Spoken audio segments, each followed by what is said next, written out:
Où étais-tu il y a 6 ans? Facebook me rappelait aujourd'hui la vente de mon condo au bord de l'eau. Condo que j'avais manifesté en tout point 5 ans auparavant. Ma mère était malade, j'habitais un petit 3,5 à Montréal-Nord, au grand découragement de ma sœur aînée. J'étais revenue de mon expérience en tournée avec le Cirque du Soleil.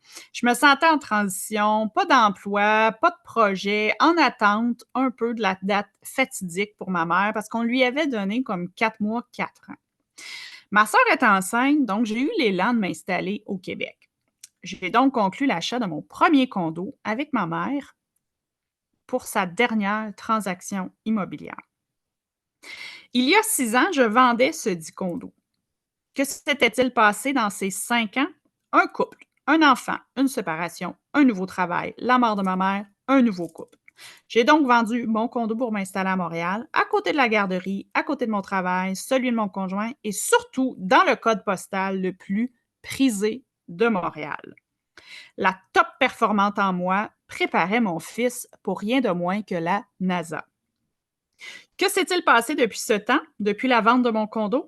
Changement de travail, séparation, crise sanitaire, études, réorientation professionnelle.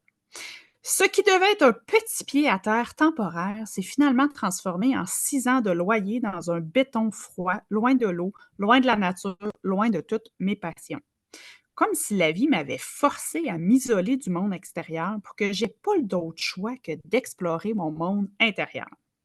Même si je rage souvent, de me sentir emprisonnée, victime de mes mauvais choix en lien avec la vente de mon condo, je choisis aussi de voir le positif.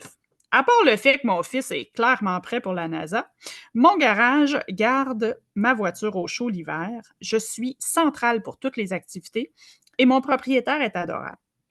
Le béton, c'est quand même silencieux pour méditer, étudier et créer. Maintenant, être en gratitude ne signifie pas que j'ai pas le droit d'espérer, de rêver mieux. Qu'est-ce que j'ai envie de manifester pour les 6 prochaines années?